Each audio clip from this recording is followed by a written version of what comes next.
Salve, salve galera, tudo bem com vocês? Vamos aprender um pouquinho sobre vírus, infecções e outras cositas más com esses casos de ebola no planeta. Eu sou o Prof. Lucas Bill e eu venho aqui nessa manhã, nessa tarde ou nessa noite, dependendo da hora que você está vendo esse vídeo, te explicar um pouquinho mais. Vamos embora. Bom, primeiramente, quando a gente pensa em infecções, como é o caso do vírus Ebola, a gente precisa pensar quem é o agente causador da doença. No caso do Ebola, ele é causado por um vírus, ele tem um aspecto filamentoso, ele tem um aspecto de ser uma tirinha, assim, um fiozinho, tanto que faz parte de um grupo, né, que são os filovírus. Esse vírus, ele é muito diferente, assim, já só analisando ele, já dá para a gente estudar bastante sobre vírus. Gente, vírus são estruturas muito pequenininhas, formadas principalmente pelo seu material genético na sua parte mais interna, seja ele DNA ou RNA, e protegendo, envolvendo esse material genético, nós temos uma cápsula que a gente chama de capsídio, feito de várias proteínas e que serve, como eu disse, para proteger esse material genético. Alguns outros vírus apresentam também algumas substâncias lipídicas ao redor desse capsídio, que a gente costuma chamar de envelope viral. Então, tradução: vírus são estruturas pequenininhas com seu material genético envoltos por um capsídio, e além disso, tem alguns que têm esses envelopes virais. O Ebola, ele é um vírus feito de um material genético que é o RNA. Eu e vocês aqui que estamos estudando juntos, somos feitos, nosso material genético é feito de DNA. Então, tudo que controla a vida da nossa célula vem dessa moléculazinha de DNA.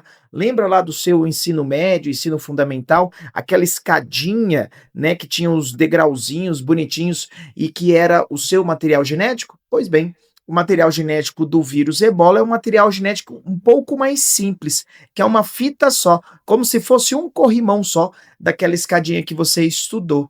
Essa molécula é a molécula de RNA. Para que serve esse RNA para o vírus Ebola? Ele é um vírus que vai utilizar esse RNA para produzir todas as estruturas dele dentro da sua célula hospedeira. Lembra que vírus são parasitas, né? E aí então eles vivem dentro das nossas células e utilizam de todos os nutrientes e substâncias que tem dentro das nossas células para fazer réplicas, cópias dele mesmo. Então ele vai utilizar esse RNA para fazer tudo isso, para construir novos vírus. Só que tem uma coisa interessante, no estudo dos vírus que são de RNA, existem três tipos de vírus de RNA interessantes para você guardar aí no seu cérebro, não no seu coração, né? Na sua massa cinzenta. Número um, os vírus de RNA mais famosos, né, que a gente conversa dentro da sala de aula, são os retrovírus. Você deve ter estudado eles pelo HIV, que é um vírus que tem RNA. Esse RNA ele é transformado em DNA. Depois esse DNA pode se interagir com o DNA da célula, ficando lá fusionado, juntinho, colado, né, no DNA da célula hospedeira, ou então pode ser utilizado para a construção de novos vírus. Esses são os retrovírus. RNA vira DNA, que depois acaba desempenhando a sua reprodução, beleza? Já os outros vírus de RNA, a gente os divide em dois grupos básicos: RNA de fita positiva, RNA de fita negativa. Calma, vou te explicar o que é positivo e negativo. Quando o vírus pega esse RNA que ele tem e em vez de transformar ele em DNA, que nem o HIV que eu comentei agora, ele já usa esse RNA para produzir todas as substâncias necessárias para a sua reprodução. Aqui na biologia a gente costuma falar que ele usa esse RNA para produzir proteínas, para fazer a tradução. Esse é um vírus de RNA de fita positiva. Então vamos lá? Positivo, o RNA já é utilizado para a síntese proteica para a produção de novos vírus. Já no caso do Ebola, ele é um vírus de RNA de fita negativa, de posição negativa. E por que isso? Porque ele pega esse RNA, ao invés de ser utilizado diretamente para a produção de proteína, ele produz um novo RNA a partir desse RNA dele. Então é um RNA virando RNA propício para produzir novos vírus e ali depois disso que ele desencadeia a sua reprodução. No caso do vírus Ebola, vai fazer isso em células de defesa e aí por consequência do impacto, né, no seu sistema imunológico dessas células de defesa, ele causa uma reação inflamatória, uma tempestade inflamatória no seu corpo, causando uma maior permeabilidade dos vasos, levando aí os quadros hemorrágicos, né? Febre hemorrágica viral, no caso. Então é isso. Temos três tipos de vírus de RNA, os retrovírus, como é o HIV, RNA de fita positiva, como é o caso da dengue, da febre amarela, do Zika, e RNA de fita negativa, que é o caso do Ebola, que precisa copiar esse RNA num novo RNA dentro da célula hospedeira, para aí sim, então, ele conseguir se reproduzir, beleza? Agora, como que esse vírus ele se dissemina, né? Que é a segunda pergunta bem comum da gente fazer quando estuda infecções. Primeiro, quem causa, e aí depois como pega. O vírus Ebola, diferentemente da Covid-19, diferentemente de outras doenças, ele é transmitido por fluidos corporais de pacientes sintomáticos. Guarda isso. Fluidos corporais apenas de pacientes sintomáticos, o que diminui bastante a chance desse vírus se tornar um vírus pandêmico. Por quê? Se fosse pelo ar, que é a forma mais fácil de disseminação, se fosse feita a disseminação por pacientes não sintomáticos, aí a gente já teria um risco maior, como foi o caso do vírus da Covid, né? Era transmitido por gotículas dispersas no ar e pessoas não sintomáticas, pessoas sem sintomas, estavam transmitindo a doença. Então ela ia lá, né, se manifestando, se compartilhando lugares com as outras pessoas e acabava contaminando elas, tá? Então, no caso do vírus Ebola, a gente não tem isso, fica tranquilão.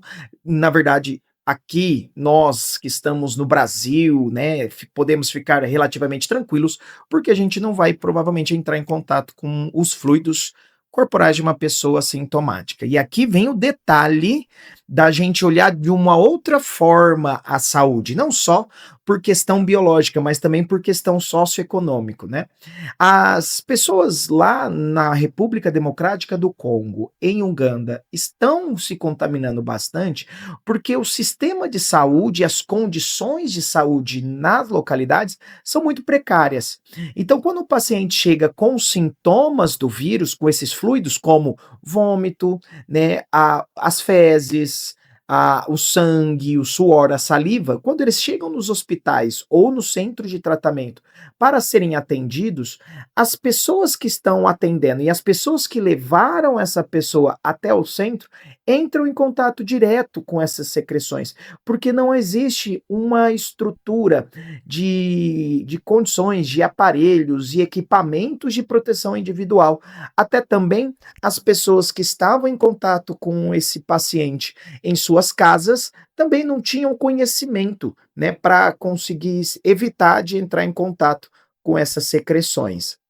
Gente, a gente está falando de uma condição, né, de países ali que estão sofrendo por guerras civis não assumidas e por anos, décadas, centenas de anos, sobre efeito de colonizadores, né, que apenas tiram coisas e não investem no local, que acabam levando a essa situação. Então, quem está sendo mais contaminado por esse vírus, principalmente lá no epicentro da epidemia, são profissionais de saúde que não têm os equipamentos adequados para se proteger e as pessoas que entram em contato direto com o corpo, tá bom?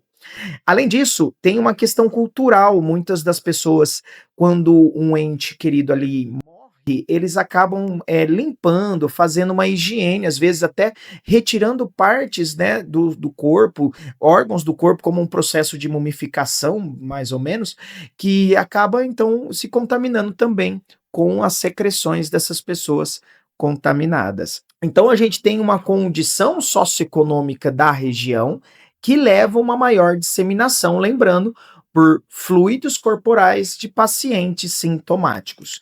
Temos ali alguns dias após a morte de ainda disseminação do vírus, tá? No caso da versão do Ebola, que está sendo disseminada nesse ano de 2026, que é o Bundibugyo, essa é uma versão que dura um tempinho e que mata normalmente 25 a 30% dos casos. Então ela acaba sendo disseminada de maneira um pouco mais fácil do que versões do ebola que são mais potentes.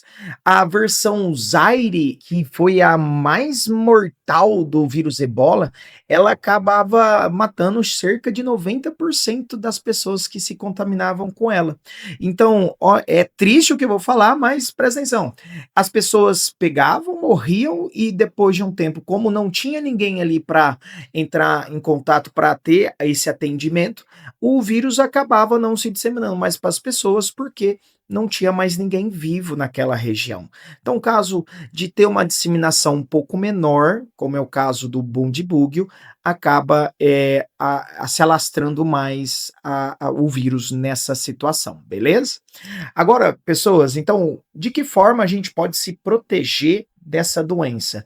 Primeiramente, os centros de tratamento, né, a gente precisa ter os equipamentos de proteção individual bem delimitados, utilizados com um padrão adequado.